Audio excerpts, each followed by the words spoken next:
You write about a contentious meeting you had with him in 2021. You said, I looked at Willie, really looked at him, maybe for the first time since we were boys. I took it all in. His familiar scowl, which had always been his default in dealings with me, his alarming baldness, more advanced than my own, his famous resemblance to Mummy, which was fading with time, with age.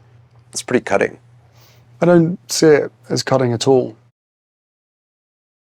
The most relevant follow-up question to this would be, what do you see as cutting? One of the definitions of the word cutting is inclined or likely to wound the feelings of others, especially because of a ruthless incisiveness. How is this passage not likely to wound the feelings of William and by extension Catherine? I don't see it as cutting at all. We can always recognize a narrative's ulterior motives on the amount of unnecessary details, meaning details that have nothing to do with the main event in a person's narrative, the main event here being Harry and William's argument.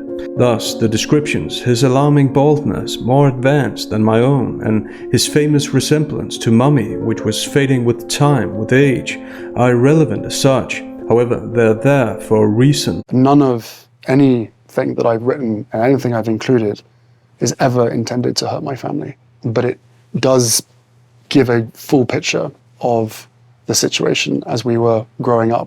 This isn't so much the full picture of the situation as it's Harry's picture of the situation, how he experienced it.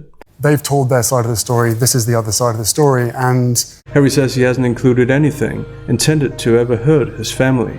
Just the one passage we've heard could be said to contradict that, and the interviewer didn't even include passages describing how William allegedly grabbed Harry by the collar, that Catherine allegedly made Meghan cry, and that William and Catherine allegedly encouraged Harry to wear a certain controversial costume to a party long ago. Even if we believed Harry that these things weren't meant to hurt his family, the passages are still there, and they're there for a reason, and that reason has to do with damage control, portraying him and Meghan in the best light possible, and by implication, portraying his family in a negative light. You can't have a protagonist without an antagonist. they were happy to lie to protect my brother. They were never willing to tell the truth to protect us. Harry keeps exposing what this interview is really about, to make excuses for Meghan. The situation as we were growing up, and also squashes this idea that somehow my wife was the one that destroyed the relationship between these two brothers. Harry claiming that his side of the story squashes this idea isn't entirely convincing. By his own admission, the two of them had heated arguments over Meghan, with William calling her abrasive and rude, even supposedly pointing his finger in Meghan's face. Also, Meghan's complaints about minuscule challenges in the Oprah interview doesn't exactly give the impression that she was trying to bond with the family, to put it mildly. The level of her complaint suggests that she wasn't trying too hard. There was no guidance as well, right? There were certain things that you couldn't do, but unlike what you see in the movies, there's no class on how to speak, how to cross your legs. Even when you were in the same school, in high school, Sibling rivalry. your brother told you, pretend we don't know each other. Oh yeah, I forgot that one. Another claim that isn't intended to hurt anyone, but is entirely necessary for the world to hear. Yeah, and at the time it hurt. I couldn't make sense of it. I was like, what do you mean? We're now at the same school. Like, I haven't seen you for ages. Now we get to hang out together? He's like, no. When we're at school, we don't know each other. And I took that personally. I don't know about you, but this is starting to remind me of the deep conversations in meaningful reality shows.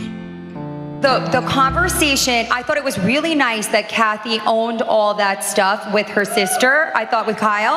And I was like, wow, that was a great moment. I see both sides of it. Honestly, I feel bad for Rinna. I do. And I know that's not a popular vote. I know. And listen, I'm not trying to sink myself. Your arguments with your brother became physical. It was a build-up of frustration, I think, on his part. And at the same time, he was consuming a lot of the tabloid press, a lot of the stories. A lot of frustration on his part, Harry says, leaving himself and Meghan out of it, as if they hadn't done anything to upset William. He is, however, kind enough to give William a motive, the tabloids that Harry and Meghan have made millions off of complaining about in podcasts, books and documentaries. And he had a few issues which were based not on reality. whatever Harry defines as reality, whatever reality he's convinced himself of. And I was defending my wife, and he was coming for my wife. She wasn't there at the time, but through the things that he was saying. This is a clear protagonist-antagonist framework. Still, none of this is supposed to be cutting, of course. Harry overlooks that William had met Meghan several times. William would have dismissed the tabloids that often lie about the members of his family if he had a different view of Meghan. But obviously, Meghan hadn't given him a different impression. And he snapped, and he pushed me to the floor. He knocked you over. He knocked me over. I landed on the dog bowl. You cut your back. Yeah, I cut my back. I didn't know about it at the time. Why is a detail like landing on the dog bowl included, not just in the book, but also in this interview? It couldn't be because it underlines the protagonist-antagonist framework and portrays Harry as a victim, could it? No, that would be too cutting. The thing that's terrified me the most is history repeating itself. You really feared that your wife, Meghan... Yes, I feared a lot that the end result, the fact that I lost my mum when I was 12 years old, could easily happen again to my wife. Harry consistently uses this narrative to close discussions about Meghan, disregarding the fact that these are two completely different situations, different backgrounds, different contexts, different people. After an event where every single member of the family, senior members of the family had been, including the Queen, and on the front page of the Telegraph, Meghan. I went, oh my God. She was like, but it's not my fault. And I said, I know. My mum felt the same way.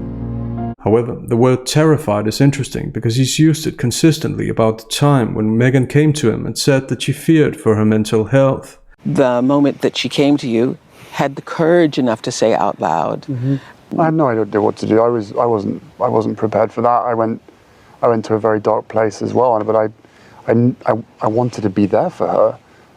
And also, we didn't leave right terrified. in that moment, right? This is relevant as he's always made it sound like he and Meghan both underwent more or less traumatic things in the family. He says that he went to a dark place as well, indicating that he wasn't in a dark place before she said this to him, or at least that he wasn't in such a dark place that he thought of leaving the UK. You know, my family read the tabloids. So if you have that judgment based on a stereotype right at the beginning, it's very, very hard to get over that. Like William and Catherine, they had met Meghan several times, and they're used to seeing lies being printed about all of them on a weekly basis. If Meghan had given them a good impression, it seems more than likely that they would have disregarded the tabloids. As a result then, this sounds a lot more like a combination of wishful thinking and again, damage control. I don't see it as cutting at all. I wonder what would have happened to us had we not got out when we did. To see this institutional gaslighting. But I wasn't being thrown to the wolves, I was being fed to the wolves. There are lots of indicators that Meghan knew exactly what she went into, unlike what she claimed in her interview with Oprah. You're marrying the monarchy. What did you think it was going to be like? I will say I went into it naively. Well, I didn't do any research about what that would mean. You didn't do any research? No. I've never looked up my husband online. Like, I didn't fully understand what the job was, right? When I first met my now husband, my friends were really happy because I was so happy. But my British friends said to me, I'm sure he's great, but you shouldn't do it because the British tabloids will destroy your life. And I very naively, I'm American, we don't have that there. What are you talking about? That doesn't make any sense. I'm not in tabloids. I didn't get it. He says that certain royal members have decided to get in bed with the devil. I don't see it as cutting at all. He mentions the transition period and that everyone doubles down, that his wife shares her experience, and that instead of backing off, both the institution and the tabloids doubled down. Of course, there's going to be negative attention in a transition period when two people decide to leave. It's not an everyday occurrence. And she did it willingly and knowingly and on TV. Of course, there was going to be negative backlash. Harry and Meghan chose to be very public about private matters. And now that they didn't manage to persuade many or most people, Harry portrays what they did as innocuous and honest. Nobody prepares you. No, I mean, but even down, but even down to like the national anthem. No one thought to say, oh, you're American, you're not going to know that. That's me late at night Googling. Harry turns reality on its head by claiming that he thinks there's probably a lot of people who, after watching the documentary and reading the book, will go, how could you ever forgive your family for what they've done? And the interviewer takes Harry back to the point where he met the love of his life and introduced her to William and Catherine. The interviewer asks Harry if it's fair to say that they didn't get on almost from the get-go. Interestingly, Harry says, yeah, fair. Have you met each other's families, I imagine? Yes, his family's been so welcoming and You've met quite a few of them, actually. I have, on both sides of his family, his mom's side as well, which has been really important to me too. But yes, the family has been great, and over the past year and a half, we've just had really nice time getting to know them and progressively helping me feel a part of not just the institution, but also part of the family, which has been really, really special. And Catherine's been absolutely She's been wonderful. amazing, as is William as well. Fantastic support. If they weren't being truthful in a previous interview, why believe them in a current interview?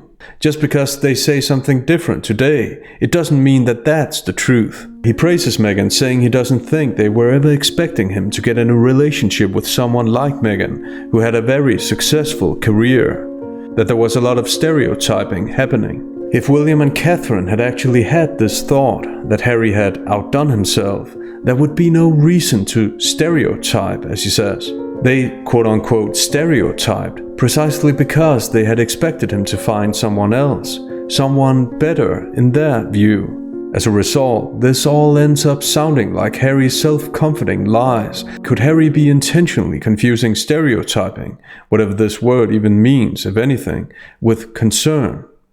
There's a lot that points to it. Maybe because they weren't stereotyping at all, but were simply looking out for him. Like I curtsied as though I was like,